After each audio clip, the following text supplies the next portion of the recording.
Okay. Hello, everyone. Welcome. My name is Rayheem Eskridge. Thank you so much for being here. We're going to be talking about, thank you. We're going to be talking about information and media literacy today. The title is exactly what it says. It's a 101 session. So we're going to go over some definitions just to start. Then we'll go into a little bit of practice. So actually, let me show you the agenda. Let me show you exactly what we'll be doing today. Um, I'm hoping this isn't too much. So a brief overview. We're going to talk about what information is and some of the other things, like what is information literacy. It's a term that we used in the title, so we should probably have a definition. We're going to talk about misinformation and disinformation. We're going to have a brief discussion of biases. We're going to talk about the SIFT method, which is a framework that should be a tool to help you as you're navigating the information ecosystem. We're going to bring it all together with an example.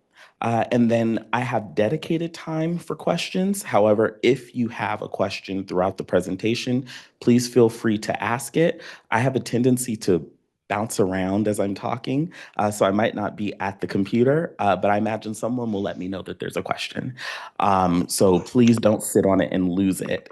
Either write it down or you can ask it in the moment, whatever works best for you. Alrighty, so let's go ahead and get started then. I think it's best that you know who I am before we start getting into it too much. I'm going to be moving around, so I'm not always on camera. Sorry. Um, Hi, my name is Rayheem Eskridge, pronouns he, him, his. I am a information and literacy professional. I'm a librarian and an information literacy professor. I do research and instruction. That's my area of librarianship. So I work with information quite often. That's what my master's is in. I'm also the president of California Academic and Research Libraries. That is our statewide association for academic librarians. If you're interested in libraries, please do consider joining. It's a wonderful organization to be a part of. I just wanted to give a little brief overview of me, so that way you had some idea of who was talking about information to you. One of the things that we'll talk about is authority, and how it's subjective and how it changes and it's flexible. So it's up to you whether or not you want to believe that I have any credibility speaking on this topic, but those are my credentials. So let's work with the definition. We have two. The title tells us information and media literacy. So let's start there. Information literacy, we can see here, this is a very kind of truncated and condensed definition of information literacy. As a librarian and as a professor of information, this does not work for me. It's too small, but it's an encapsulation of the idea. Information literacy is a meta skill, so it's many different things, but in a nutshell, it's the ability to identify, find, evaluate, and use information effectively, ethically, and responsibly. What's missing from this definition is sharing. How we share, how we disseminate information is also an integral component of information literacy. Media literacy is a kind of offshoot of that. It expands it a little bit. I like the definition that Wikipedia gave. Wikipedia tells us that media literacy is a broadened understanding of literacy that encompasses the ability to access, analyze, evaluate, and create media in various forms. This definition discusses the leveraging of power of information and communication, and that's why I truly like the Wikipedia definition over some of the other definitions that I might have worked with. So I want you to keep these two definitions in mind. Fundamentally, reflect on identify, find, evaluate, use, and share information.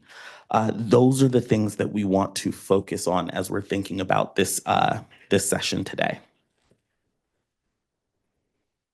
Okay, so just a couple more definitions. I want to make sure that we're all working with the same definition as we move forward. Information, We're going to use that word a lot, information. Merriam-Webster tells us that information is the knowledge obtained from investigation and study. It's news and it's facts and data.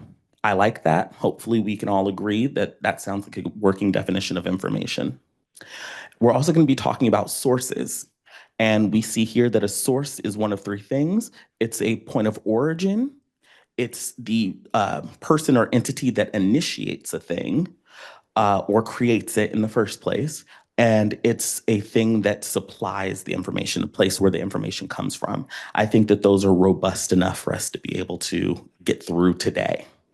Um, so let's dive into it, right? We all understand what information and sources are. So let's get into the fun stuff because we're going to talk about what information does, how it lives, because that's part of the recipe. As we're thinking about where information is, how we get it, what we do with it, we have to think about what kind of information even exists, right? Especially now in the age of information, we're on TikTok, we're on Instagram, we're on various social media and other things. What information can be possible at a given point in time, right?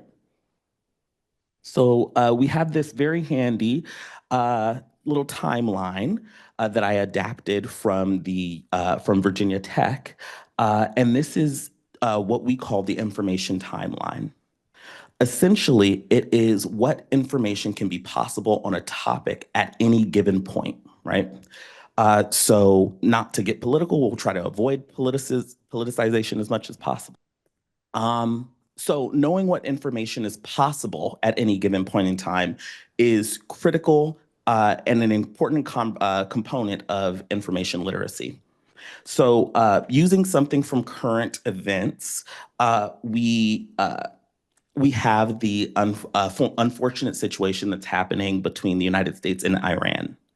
Um, there's only so much information that can be possible at any given moment, but there's a lot of conversation about information, right? So when a thing happens in that moment, same day, there's only so much information you can have. This chart tells us generally we're going to get the who, what, and where. We might get photos, we might get videos, and that type of information is going to be largely accessible to just about everyone. The general audience is the audience for that sort of information as things are coming out. But we're not going to get robust information because it's too new. Things have just happened.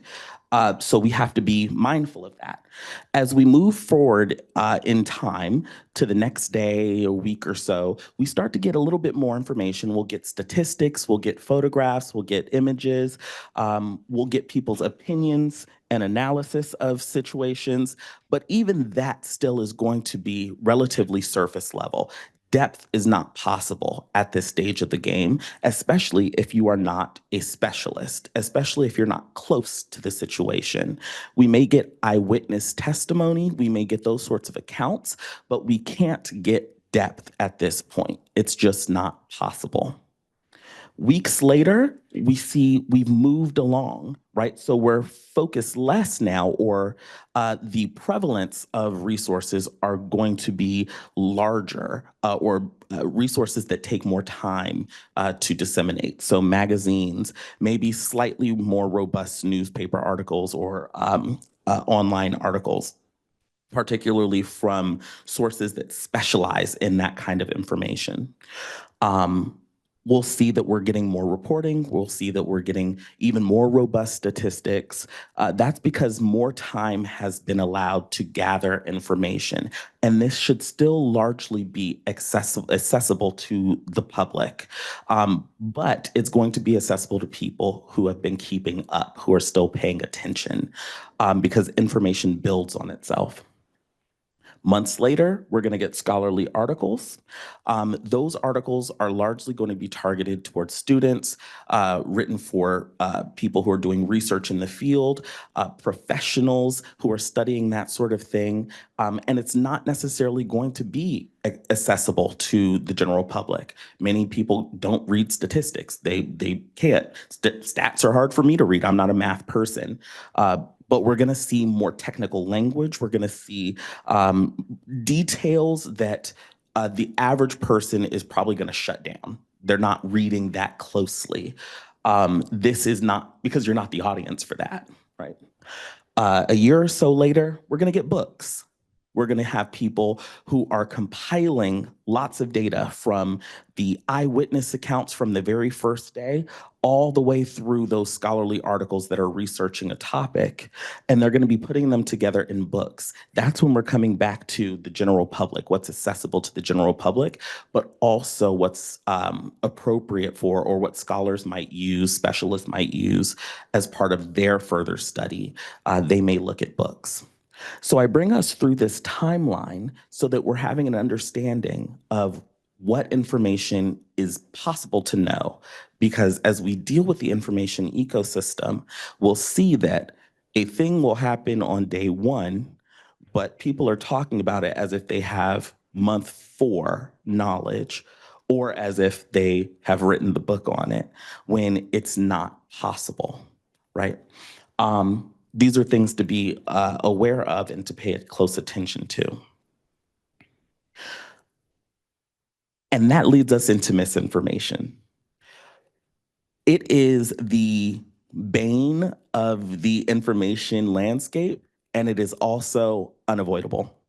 We are all going to participate in the creation of misinformation, in the dissemination of misinformation, because misinformation is simply information that's wrong.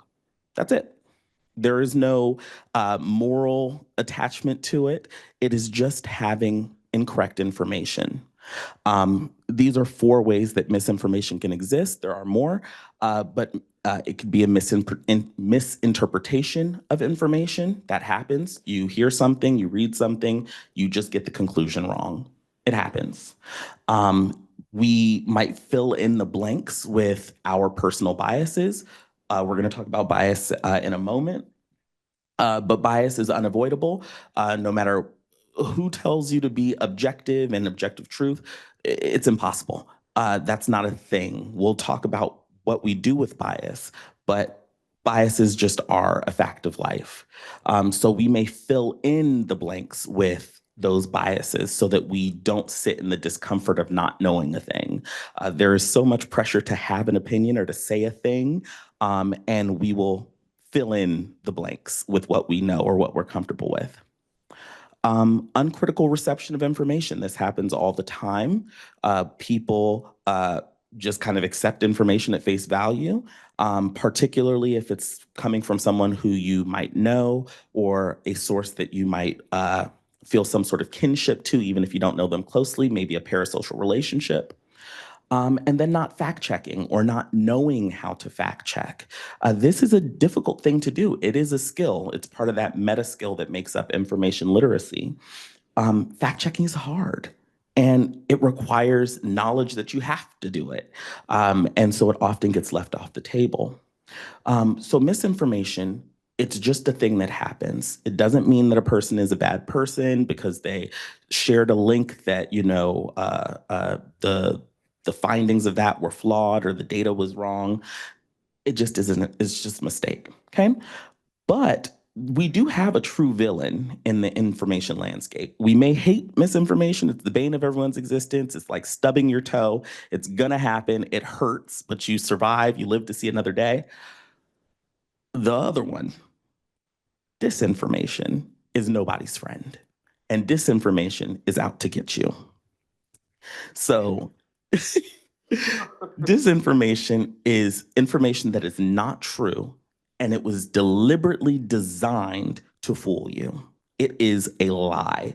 It is false information that is deliberately and often covertly spread to influence public opinion, influence your opinion, to lead you astray, to obscure the truth. Disinformation is information that is wrong, that was designed to fool you. That is the difference between the two. Misinformation is information that's wrong, but it's just accidental or it's incidental. You were ignorant, you didn't know. Misinformation. Disinformation is dishonesty. You are intending to be wrong, right? So there are four ways that we're going to discuss with disinformation, but there are many more.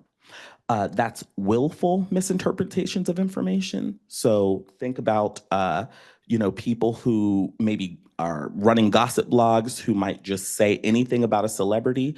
They know that that's not true, or they'll take something a celebrity said and kind of take just a small chunk of it, right?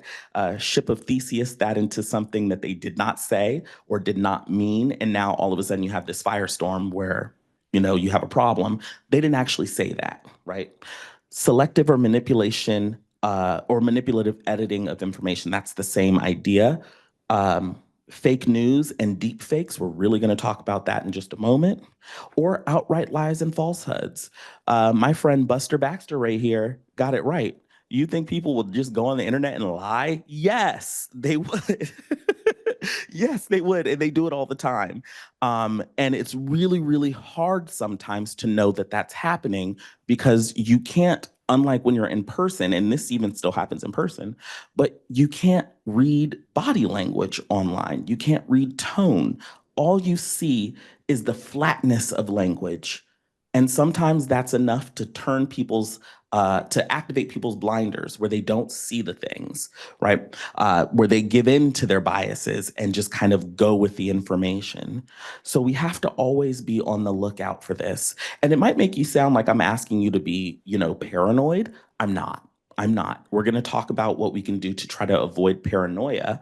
But it is important to know that disinformation is out here and is playing and preying on our insecurities, on the things we want to be true, on maybe the ways that we've come to see the world, how we want the world to be.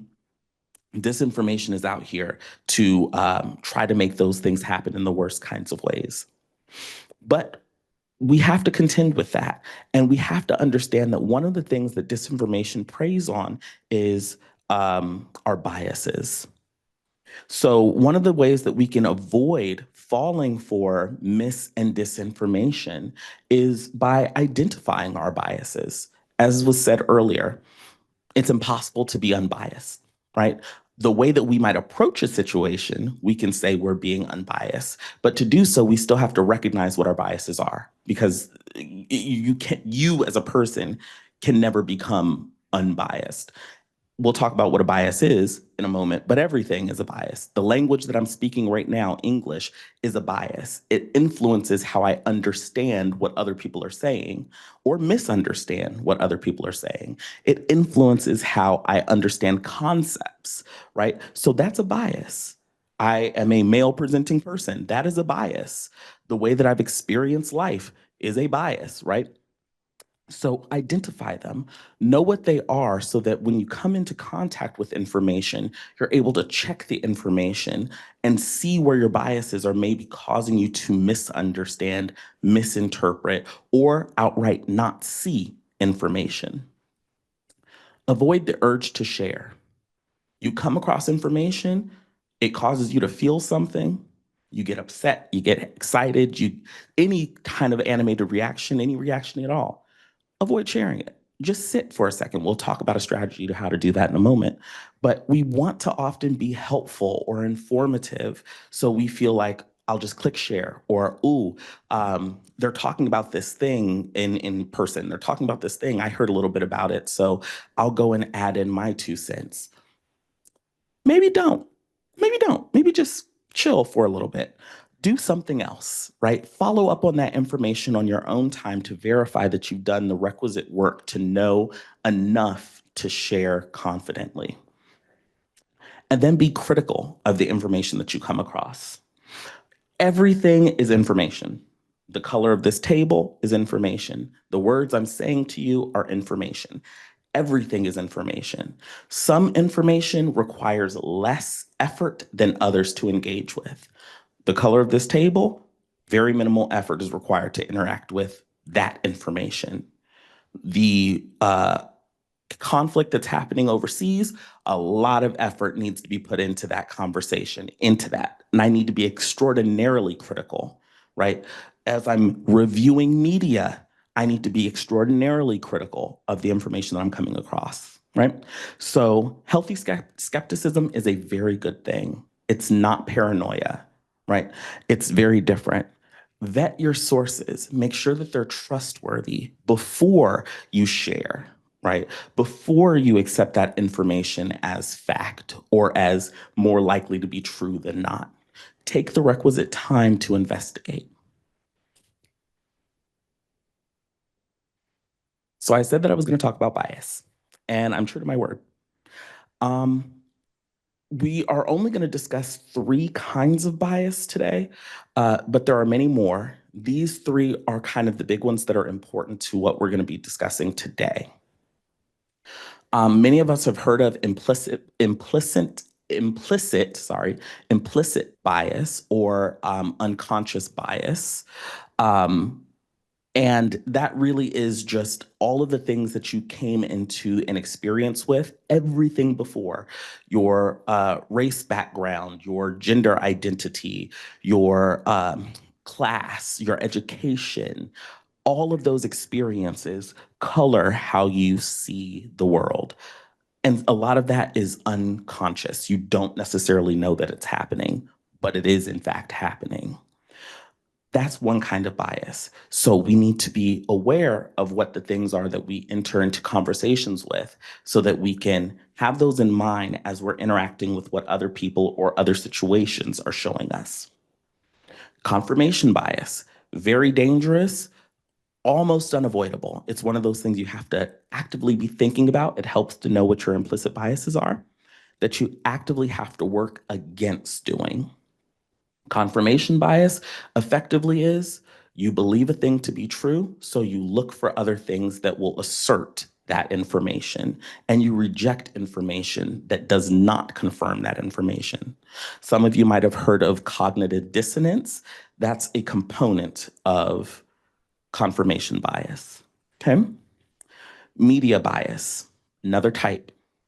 This one is much more complex because it's external to us. So media bias is actually other entities, entities that disseminate information, understanding what they are coming to the table with.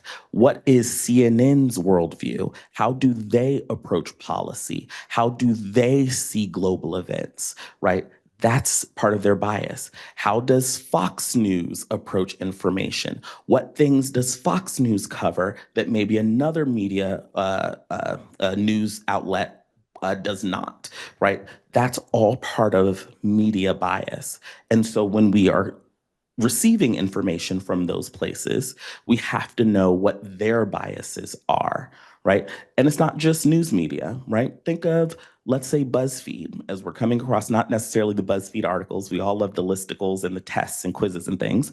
But as we're thinking about BuzzFeed's news coverage, what might be their slant? That's another word that is used for bias. What might be their slant? What kind of media do they, or what kind of information do they cover? What topics might they leave out? How do they cover that information? What words do they use? Do they use undocumented migrant or illegal immigrant?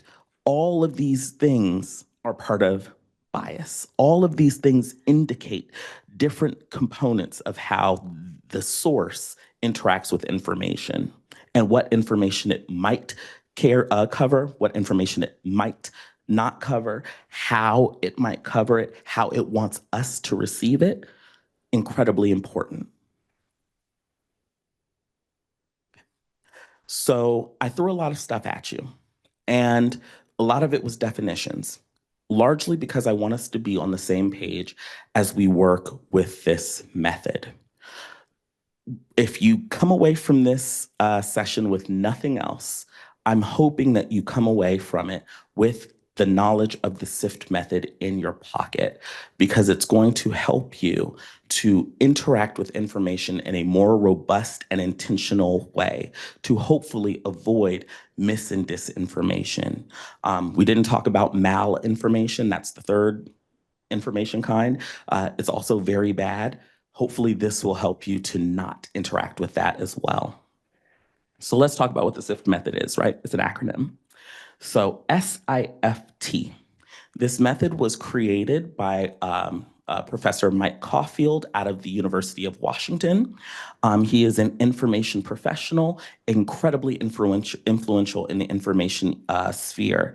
And this shorthand is an excellent tool to use. Maybe in school, some of you might have heard of the CRAP method, CRAAP. It's very similar. You might have heard of proven, PROVEN. It's very similar. I like SIFT because it's 4 steps. And the first one requires you to do nothing at all, right? So S is stop right there. Don't do anything. You come across information, don't share it, don't internalize it, try not to react in too big of a way to it, try to maintain that reaction and interrogate it a little bit, sit with it for a second, stop. You're having a conversation with someone, they say something that sounds off, and you feel an inclination to respond in a way, sit with it, stop. The I, our next step, tells us to investigate the source and the claims, okay?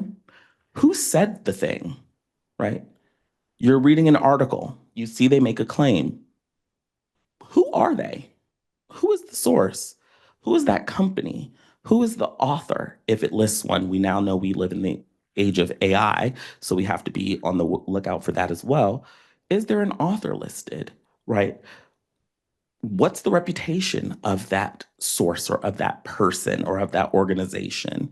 Are they known to tell lies? Do we know what their biases are, right? Going back to media bias, do we know what their biases are? Why does that information exist? No one creates information for no reason. It takes time and it takes effort, unless you're AI. You could just spit out whatever. But to create information takes time and effort. It might even cost money if it's something that exists in a print source, right? Why does the information exist, right? What purpose does it serve? Why was it shared? To whom was it shared? Ask all of those questions, investigate the claim, investigate the source. What are they actually saying? What is this thing actually telling me? Look closely at it. We move on to F, right? F is find better coverage. Is there some place or some person who would be more authoritative to speak on this? Is there a better place for me to get this information? Or is there a better place that should be talking about this that is not actually talking about this, right? That matters, okay? Then T tells us to trace back to the original, trace back to the source, trace back to where the claim or the information or the data came from, right? I'm reading this article, it's citing sources, it's citing articles, it's citing whatever. Go back and read it. Go back and see if one, the citation even exists, right? Does that article even exist? Does the article say what the person or organization says it says, right? Does it actually say that? Does the table or the figure that they're citing, does it actually say what they're saying it is? Is their interpretation correct, right? In the case of a deep fake, go back to where that deep fake lives, or that video, let's say it's a video.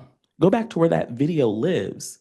If I can't find evidence of this video, let's say it's a video of, I don't know, James Dean saying something crazy. If I can't find evidence of that video existing prior to 4 days ago, it's probably not real, right? Go back to where the thing exists. If it's an authoritative figure or a figure with a large enough acclaim or large enough presence, like let's say a president, I should be able to find that statement on a more official source than, I don't know, uh, showmewhattheysaid.com. I just made that up. Go back to where the thing exists. Go back to the source of that thing. How close can you get? Or are you noticing that every other version of the thing that I'm looking at seems different than the one that I'm looking at? Are there distortions, right? All of these things work together. Stopping, investigating, looking for better coverage, and going back to the origins work together to make us more information literate, to make us more literate, to prevent us, help us prevent falling into mis and disinformation. And it sounds like this all takes a while. It seems like a kind of involved thing to do. And I can't lie, sometimes it is. However, having a framework to do this means that we'll be more intentional in how we do it. And it becomes something where, for many things, it's so fast, where we don't even have to really make it past step I, because we have already identified that a source is untrustworthy, right? So let's actually work with it, or let's look at it. Let's look at why it might be important. I have a video for us to watch from our former president, Barack Obama.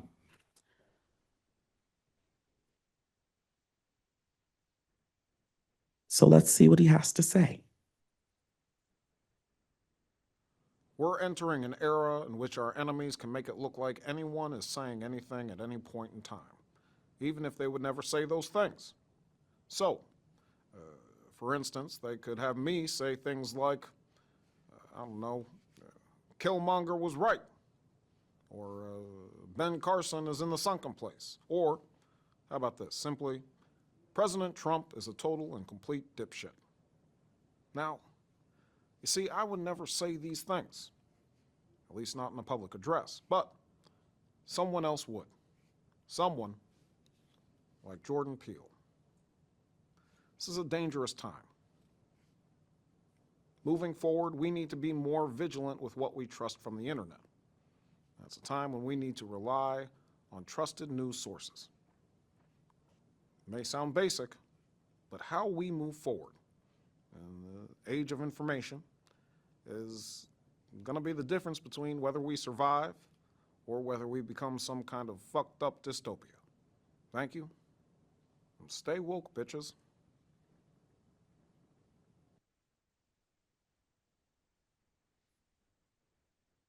Okay. So, how do we feel about that address from former President Barack Obama? Um, I hope we felt good about it because, as doom and gloom as it seems, that's actually an incredibly helpful message that was delivered. And it shows us why the SIFT method is so important. If I received a video of a person saying that the president said something, insane. I can't even say that things are out of control now because, I mean, what hasn't our current president said, right? But that indicates the importance of this because no matter how unhinged the statement is, if it's fake, it can still do damage. It can do, in fact, more damage than the statement if it was actually real. So I should use the SIFT method to go back to the White House's website to actually see if that video exists, to actually see if that statement was said, as opposed to just the fact that it's been circulating on TikTok or Instagram or wherever, Facebook, as opposed to just taking that as the gospel truth because I'm looking at it. It's deceptive. It's intended to be deceptive. This is how people get caught up. And I'm using a very high profile example, of course, to illustrate the point and purpose. But this happens at the small scale and it has huge impacts and implications. This could be the difference between if you are in a position to hire a person or yourself be hired, something like this happens, and now there is a negative perception of you or that person, and that impacts your ability to get that job or impacts your ability to do whatever it is that you wanted to do. That's just in the personal. And it seems like, oh my gosh, that could never happen. And it might not ever happen, not to you, but it could happen to someone. And this isn't the only way that misinformation or disinformation work its way into what we do on the daily. It might also impact how we feel about the things we do. It might impact how we feel about how we eat food. We're going to talk about it in just a moment. But here are some things that I want you to have just in your back pocket, things that we're going to use uh, to help us sift, to help us use the sift method. Many of us were told never use Wikipedia. That is not good advice. I am letting you know now, unless if you're in school and you have a professor or a teacher that says, don't use Wikipedia, follow their instructions. Don't let me fail the class for you. I don't want that. But I'm telling you, in general, use Wikipedia. It is a tool. Use it. It is a good starting place. It is not the end point. Um, I used the metaphor earlier. I was helped out by one of the folks in attendance. If you are cooking a meal, you use a spatula. It's perfect for what it does in the moment. You probably should not eat with that spatula. You probably should not present food with that spatula. That's not the point and purpose of it. There are other tools for that. Use Wikipedia for what it's good for. It's good for getting an overview of information, getting you a starting point on where you might dig deeper, introduce you to a topic. It is not the stopping point. Okay. The Wayback Machine. Things change all the time. If you've ever been on, let's say, YouTube and you're on drama YouTube, let's say, you'll see that they change the titles of those videos all the time, right? There's a reason for that. The video doesn't perform well. They make an inflammatory statement to get a bunch of people to watch it. It goes over badly. They go in and change the title, right? They go in and change the description. This happens on news websites. This happens on blogs. This happens on Twitter. This happens everywhere. People will change information and it can make you feel crazy because, oh my God, didn't I see this? No, I didn't. Yes, you did. Use the Wayback Machine to pull up previous versions of websites and other things.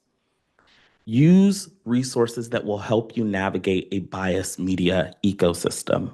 There are websites like All Sides, Ground News that will help you to identify what the biases of various news media are.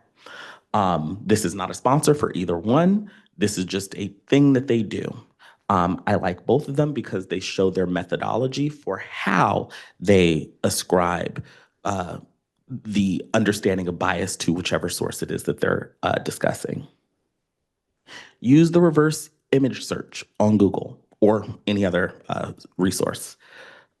Incredibly important. If you see a video, if you see a picture, if you see an image, go check to make sure that that image wasn't just made yesterday. Please do that. Please, especially before you share it. Or if you're on any of the apps, please if you get a picture from someone and they're like, "Ooh, don't I look cute in this outfit?" And you're like, "Yeah, I want to go talk to them." Please run it through the reverse image search so that you're making sure you're talking to who you're actually talking to. Just word to the wise. I'm not on the apps because I'm married, but you all do you. Your local library, they have access to things that might be paywalled for you. Oftentimes, that's a big barrier for people.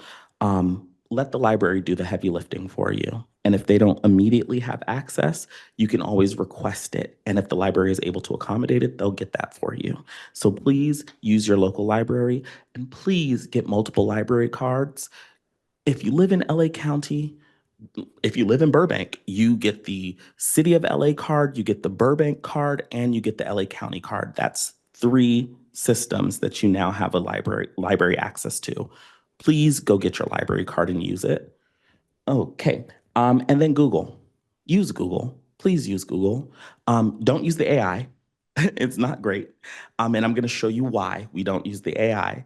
Uh, but use Google. It is the largest search engine in the world. I don't care. You can use Bing, use whatever.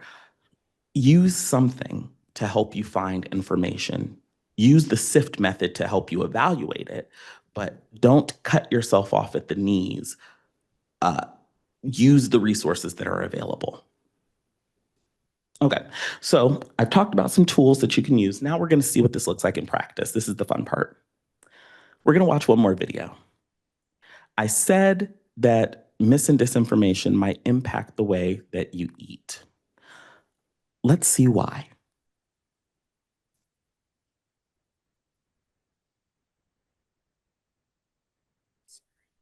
Second.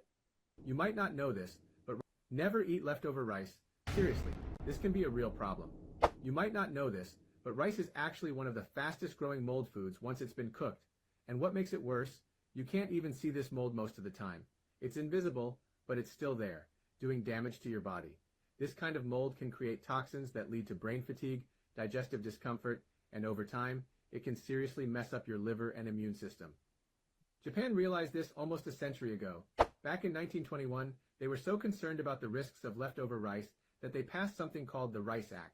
It laid down strict rules about how cooked rice should be stored. When you travel to Asia today, you'll see people there won't even touch rice that's been sitting for more than a day. It's just not done. They've known for ages how dangerous it can be. The thing is, most of us don't think about this when we're meal prepping. It's super common to make a big batch of rice, store it in the fridge, and then eat it over a few days. But here's the truth. You shouldn't keep rice after it's been cooked for more than 24 hours. Even if it's in the refrigerator, mold starts to form, and it can be harmful, even if it's invisible to the eye. Eating leftover rice can pose a risk of food poisoning if it's not handled or stored properly. The main culprit is a bacterium called Bacillus cereus, which can survive the cooking process. If rice is left out at room temperature for too long, these bacteria can multiply and produce toxins that are resistant to reheating. Even when you heat the rice again, these toxins can still make you sick. So, next time you're meal prepping, keep that in mind. After a day, it's just not safe anymore. Toss it out. The risk of long-term damage just isn't worth it. Have you ever eaten leftover rice before? Let me know in the comments section. Like. Okay. So that was a fun video. Hopefully none of you are Oh, my laptop is gonna die. Let me plug that in. Hopefully none of you are panicking right now that you have realized that you've eaten rice that has been around for a day or so, and now you are about to die from food poisoning. Let's take a moment to think about this. Let's use some of our SIFT skills, right? So we're asked to investigate the claims. So let's identify what we were asked or what we were told. These are some things I want you to consider. Investigate the claim or identify it. What authority does this person, their name is, it's very small down there, but their name is David Wong, and they're with a company called Cheek Oil. What evidence did they cite? Is there a better source for this sort of information? Right? So let's think about that. Let's work through it. So if we use the SIFT method, we're told to stop. So it's on TikTok. Our conditioning on social media is as we come across information, particularly information that we think will be helpful, our conditioning is to share it. So our first step is to not share it. Please don't click share. We'll just stop. But also, stopping to think about it gives us an opportunity to say, what is our immediate reaction? As you were watching that video, this is a question to ask yourself. As you were watching that video, how did you react to the claim? Did you have a fear response? Did you start thinking about moments in your life where you've done this? Investigate that. Think about that closely while you're stopping, while you're in that first step of the SIFT method. Let's move on to I, right? Investigating the claims and source. Who is David Wong? What is cheek oil? To save us time, I've done some of this already. This is a Google search. Oh, why did it get dark? Okay. Well, this is a Google search for David Wong and cheek oil. We see that the cheek oil is a product. Okay. We won't watch his video, but I'll take you to the website. And just looking around the website, which you all can do this for the sake of time, I'm just going to make this fast. You all can do this. You can look at the product and you can kind of read the abouts and so on and so forth. The feeling that I get is respectfully, this seems to be a kind of new agey kind of, a person, very kind of woo woo, and that's no disrespect, but it's giving me an idea of who David is. I also don't note any uh, professional or academic credentials. I don't see doctor. I don't see any particular training. I see this person, an entrepreneur, and a product that this person is selling. Looking closely at the claim, oh, sorry. Looking closely at the claim, we have to listen to what he said. He starts off talking about mold and then identifies a bacteria. Mold is a fungus, bacteria is not. So which is it? Is it mold that we're on the lookout for? Is it bacteria? Now, the two can exist together in the same ecosystem. They can, but that's not what was discussed. So is it mold? Is it bacteria? He said mold, but he named Bacillus cereus. So I went to look up this bacteria, and we're going to go over that when we talk about F. But I don't think that that claim is substantiated. Thinking about, I mean, sometimes the questions that you have to ask is messy and maybe even seem complicated or seem off or wrong. But is it true that Asian people, whatever that means, don't eat day-old rice? I don't think that that's true. I truly don't. If anyone cooks or has ever worked in a kitchen before and has made anything like fried rice, you know that you can't make good fried rice unless it's a day old or so. It needs time to dehydrate. So most of the fried rice that we've eaten throughout our life has been at least a day old. That's how it's made. So that doesn't seem to, and additionally, he named Japan in the Rice Act. Japan is one country. It is not all of Asia. So that claim already seems odd. Now, moving on to F, finding better coverage. I think if this was something that was of major concern, what would be a source? I guess I can ask the audience, what would be a source that would come to mind that would be an authority on this sort of thing? The FDA. Okay, somebody from the audience says the FDA. Do we have anyone else?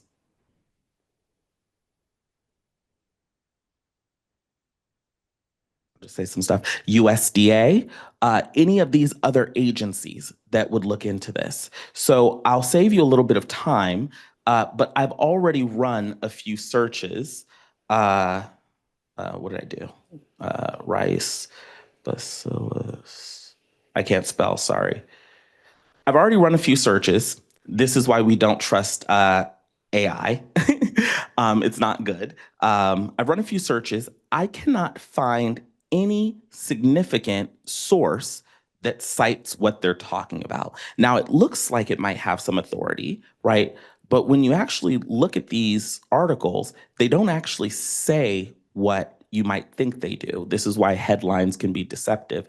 Do not trust the headlines. Additionally, when you actually open the articles, this isn't the one I wanted to open. When you actually open the article, let me see if I can find it. Sorry. It changes every single time. What is the name? Stat. Oh, well, whatever. When you open the articles, you don't actually see what you think you might see, or it's not coming from who you might think it might come from. But what I do know is that as I scroll, even though you're seeing NIH is just a repository, they're an agency. They collect articles. They themselves, even on their websites, say that they do not endorse or agree with the contents of what exists on the site. So please don't let that make you think that it's authoritative. It simply is where the information is. It does not mean that they endorse it or that it's correct. What I don't see is the FDA or the USDA.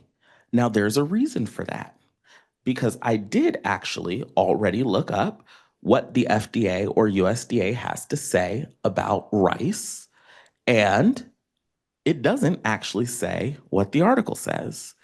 The USDA has guidance on fungal diseases in rice, and the only conversation that they have that's specific to rice is on the storage of rice, not cooked rice, of rice as a grain, right? Uh, that is it. That's the guidance. That's the information that's had. It is not actually on cooked rice. Conversations that the FDA and USDA do have about cooked rice is the same that it has about all cooked foods, which is food safety says food that has been prepared should be kept out for this long and should be refrigerated at this temperature and so on and so forth. It does not have specific guidance about rice as a particular mold and bacteria breeding ground that is being discussed by David Wong. Additionally, I looked into the Rice Act that was mentioned. What does the Rice Act actually say? Well, the Rice Act is a very specific part of a very specific law in Japan, and I don't read Japanese, so I wasn't able to pull that directly. But I do see the origins that brought forth the Rice Act in the first place, and that was due to the rice riots in 1918. Uh, the history of Japan is long and complicated, just like any other country. The long and short of it is there was a bunch of rice-related economic disturbances. The Rice Act was one way to correct the economy, to correct the market, and it deals with rice storage in the sense that this is how much rice you can store in a given place at a given time. This is how it can be exported or transported, but it does not mention anything about cooked rice and bacteria and so on and so forth. You could, if you wish, do uh, a word search, to find any mention of terms, uh, and nothing comes up as you can see. Moreover, as I said, Wikipedia is a starting place, it's not a stopping place. I looked to see where they mentioned the Rice Act of 1921, and it's mentioned down here. This is the source that it came from. This is the specific one I already know because I pulled it up. It's from this particular book, which I did download and go through. And there's only two mentions of the Rice Act, and neither of them are in regard to mold and fungus or bacteria. In fact, I searched the entirety of this book, Rioters and Citizens Mass Protest in Imperial Japan, which is specifically about this. Fungus, mold, and bacteria don't appear as a word in the entire text once, right? So I don't believe that that's a thing. The Rice Act does not actually say that. So David didn't cite any sources, but had David cited sources, I could have gone through and done exactly that to see what there is to be said. Now, I took you through all of that because there's no data that says that. There are no significant authorities that can speak on this confidently, no agency. I don't see anything coming out of Japan that is mentioning any guidance about rice and cooked rice storage and so on. So the only thing that I get when I go to Google and I type in Rice Act of 1921, I get an AI article or an AI description that doesn't actually tell me where it pulled the information from. And as I scroll down, I only see relatively untrustworthy sources, many of which end up being TikTok itself or Instagram itself or Facebook articles talking about this particular Rice Act. I see nonsense kind of websites like this. These are all very different things. You might see someone talk about beriberi, which is a nutrition deficiency. It is not caused by mold or bacteria, not in the way that you think it is, actually. I can read many of these other ones. Anytime I see rice that's coming from someone that seems authoritative, let's say the repository at the Kyoto University. Now, I should read this, but I'm still seeing the same thing. Rice Act, regulation of rice for prices, for economic reasons. I'm not actually seeing anything about cooked rice except when it's in the context of people just talking about it online. So this is how important it is, because for something that seems so nonsensical or something that seems like, TikTok, oh, it's not that serious, it's just, people talking on TikTok. a TikTok or a series of TikToks impacts how many people are now preparing food in their own house, right? That is important. That's significant. It's not unimportant stuff, right? So it is important to use the SIFT method. It is important to check information. It is important to follow up on claims. It is important to be skeptical. It is important to have an eye for investigation and a sense of curiosity because we're always coming across attention. And we want to believe that people are being helpful. We want to believe that people are being honest because, as our friend Baxter said, do you think people would just go on the internet and tell lies? Yes. Yes, they will.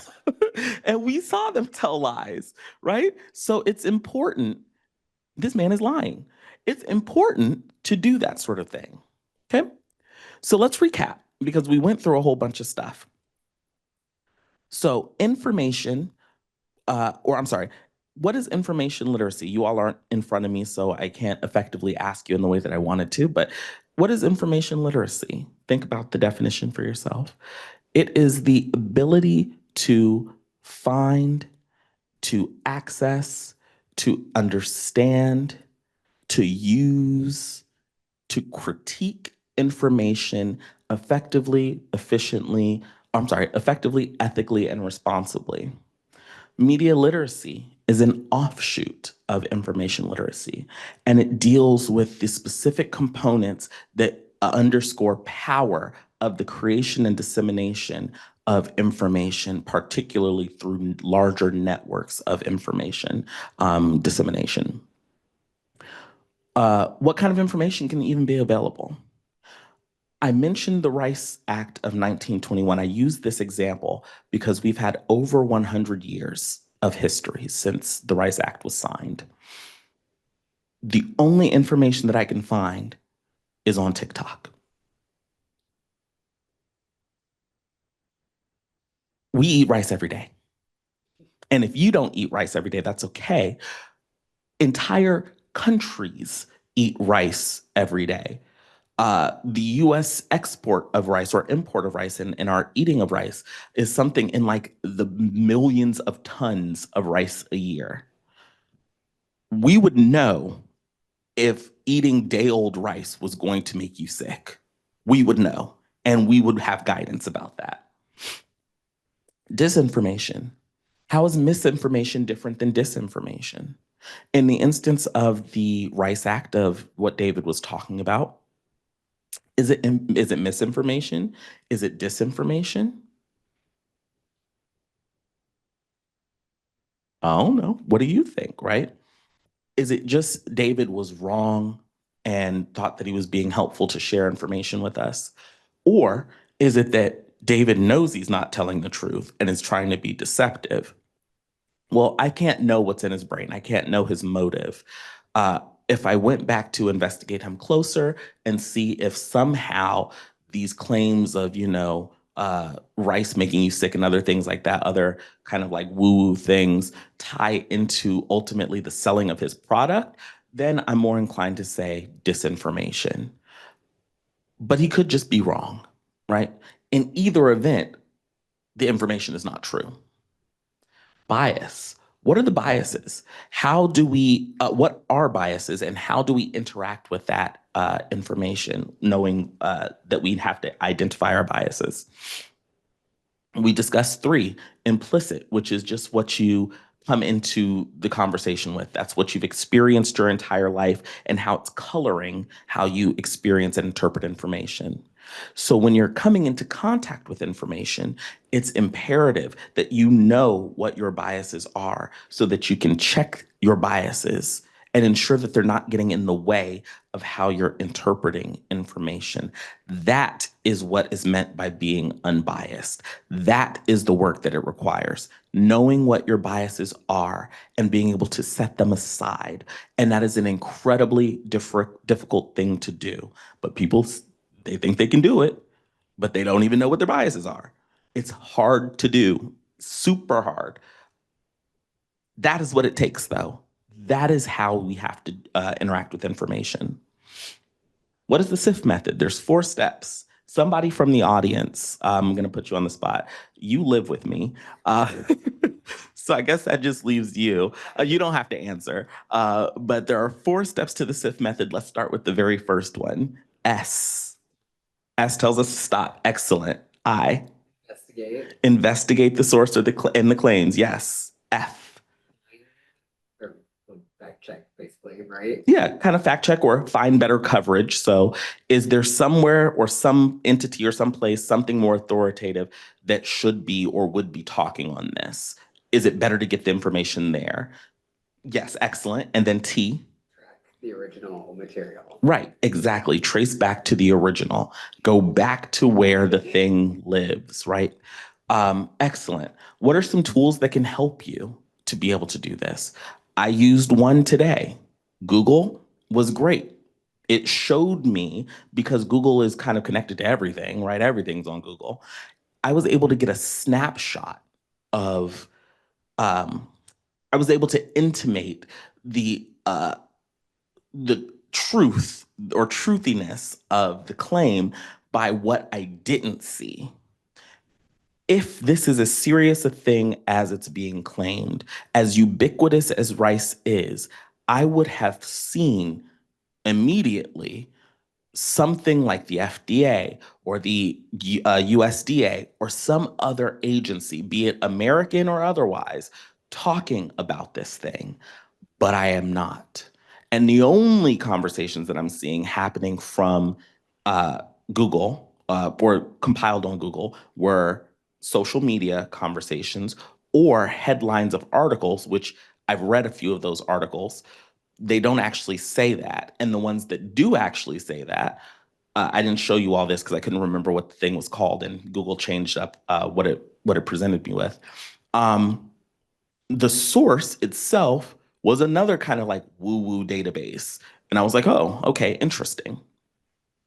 So using Google, I used Wikipedia. That's another one. If there was something that I could reverse image search, I would do that, right? So using the tools that are available to you and knowing what they are is part of being information literate. So I want to take this time to open up for questions. Um, what you got? What do you want to know? What do you want to talk about?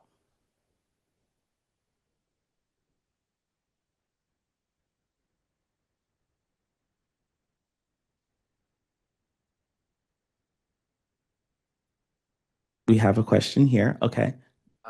You might have to repeat it for them. Uh-huh. When you come across an image generated image, like maybe on Instagram or something, what are some techniques that you use to evaluate if it is person made or machine made? That's a great question. So the question was asked, when I come across images on, let's say, Instagram or somewhere else on the internet, what are the tools that I use to evaluate if it is AI generated or human generated? Um, that's a great question. The short answer is I don't, or I don't have a specific tool, and I'm going to tell you why. How do I say this? There are no good tools to identify AI and to do so consistently. There are some things that are kind of obvious, right? If it looks overly glossy and flat and kind of like the people are melting, it's probably AI, right? But then there are other things, because it's a different style, that AI kind of like identifiers don't pick up well. So I can't endorse one over the other because art is so diverse and the tools aren't that robust. Still to this day, if you are to use, let's say, Chat GPT, I see a question, so I'm going to answer it in just a second. If you use Chat GPT to create a story or create a essay or something like that, and then take it to somebody else's Chat GPT and say, is this AI generated? It'll say no. It, it's difficult. It's a difficult thing to do. So you have to lean on your discernment, and you go back to that SIFT method. So SIFT tells us to investigate the source, yes, but it also asks us why was this created? You all are artists. You all are not creating art for no reason and putting it on the internet for no reason. So, what is the person, the source that put that thing up there? What did they put that up there for? What do they want us to do with it? Are they showing us their portfolio, right? Are they showing us work that they've done, right? Are they trying to get a job? What is it doing? Or is it just a repository for art that they think is cool? These are all questions to ask, right? What is it doing there? Are they asking commissions, right? What is it doing there? So we have to then look at the source, and that will help us glean whether or not this is something that we should consider maybe human created or AI created. And they might lie. They might say they did it and it's not them. And I think at some point that'll become apparent because if you ask them for commissions, you'll ask for, edits, and they won't be able to make the edits, right? Because AI is not good at consistency. So those sorts of things will come out. But I have not identified a product that I think is effective at doing it in the way that I think people want it to be done. So somebody had a question. I think Steven. Steven, you have a question. Your hand is raised. Yeah, okay, to turn on my microphone. All right, so to do a reverse image search, do you need a Mhm. special app to do that? Great question. No, Google will let you do it right there. So you can say Google reverse image. Really, you can just drop. Oh, why did it stop typing? You can just drop the picture Google, into Google Wow. Images. You can click here or you can drag it, and it will pull up any images that are similar to it. Let me see. Let's see, give you an example one. We'll go with this one. So if I drop the image into Google, it'll ask kind of what we're looking at. Sorry. No, the whole thing, please. Thank you. It'll ask what we're looking at, and then you tell it to search. And as you can see, it'll pull up anything that it thinks is connected to or related to that image. So in this instance, since it literally is the thumbnail or screen grab of that person's thing, that's exactly what it pulled me. 3 different locations that exact screen grab exists. Does that make sense? Yeah, So if you're dealing with, let's say, artwork, I don't know if I have any good art. Let's do this one actually, because this is going to give us images of Barack Obama, I imagine. yeah. Okay, sorry, I'm trying to get it to go. It's taking its time. There we are. So as you can see, it's going to pull up images that look similar to that image. Now, how can this be helpful to you? Because it didn't tell us if that image was AI generated, which we absolutely know that it is. That's not the purpose of it. What it is going to tell us is if there are any images that are similar, right? Barack Obama is a famous person, so this is not a great example. There are so many pictures of him out there. But if somebody, let's say, I mentioned a dating app, let's say you're on, I don't know, Bumble or whatever it is that people are using nowadays, you get a picture from a person, you drop it in here. If that picture comes up here, there's an indication that it might not be the person who you're talking to, especially if you click on it and it tells you that the picture, you go to the website, you click visit, and it's somebody's Tumblr blog from, 2016. It's probably not them. Does that make sense? Yeah. Yeah. So it's Kind of, one. a follow-up question Mhm. was, did you ever find the original source of the day-old rice rumor?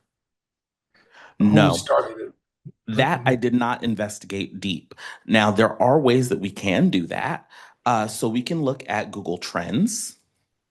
This is live, y'all. So it's going to be messy, but we can go to Google Trends and I can type in Rice Act 1920. Oops, sorry. Typing with one hand and I'm messing stuff up. Rice Act 1921. Okay. And I'll be able to set parameters, right, for how over time what I want to look for. So let's say I want to expand this to the past 5 years. I can see a spike in when this topic came up as a point of conversation. and I can go to see what was happening, right? So this will give me an indication for if I want to look on TikTok or Instagram or wherever to see who was talking about it around this time, right? Mm. Who are people citing or who are people linking back to? Who are people clipping if it's, on a website that'll allow you to do that? I can then follow it back. So there seems to be a definite origin because nobody was talking about it. Nobody, right? So that's just one way that you're able to do that. Does that answer the question? Yeah, sort of. So, but you would click on that circle Mhm. and something will come up that'll show you who and when it started. Not necessarily. So Just this is an aggregate live of day. data, right? So I'm not Yep, able to go back and see people's individual Google searches, yep. which thank God, because that would be a major invasion of privacy and very weird. But Google is as you can see, this is the scale. This is they're aggregating data. So we're seeing a peak of this data come out of nowhere. So all of a sudden, somebody or some group of people on this particular week, right here, November 19th to the 25th, during that week, there was a sharp spike in the number of searches for this thing, indicating that in that week, somebody somewhere posted this Rice Act and it must have went viral. So I'm able to now use other tools to go back and find that. Hmm. So I might want to, if I'm looking into this, I could go to Social Blade and I can see if there was a spike in the term on YouTube. I think Social Blade also does a couple other social media sites. Forgive me if I'm wrong, but I can go back and see there, and then I can start combing through it. I wasn't for this demonstration. I didn't think to do that. So next time, I think that's a good idea so that I can show how robust these tools can be. Um, so yeah, you might have put me onto an idea. Thank you. Oh, no problem. Mhm. You're welcome. Thank you for the terrific presentation. Thank you. Thank you. I appreciate that. Any other questions?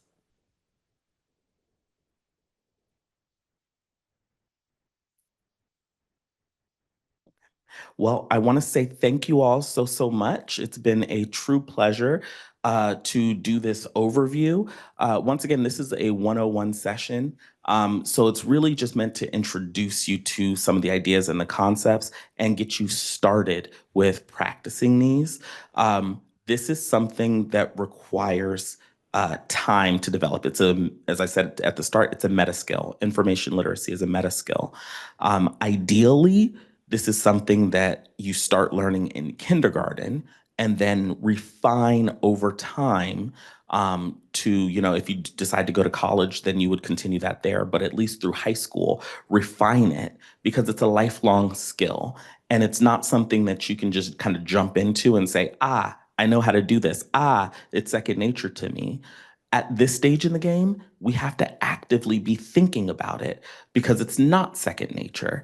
And we know that it's not second nature. And that's okay. That's no shade, but we know that it's not. So it's a muscle that we have to start building, and it's uncomfortable, but we can only do so by doing intentional work. So thank you all for joining us on this conversation. Please use the SIFT method. At the worst, or if it does nothing else, it'll save you from being embarrassed and saying something, dumb. Thank you all so much.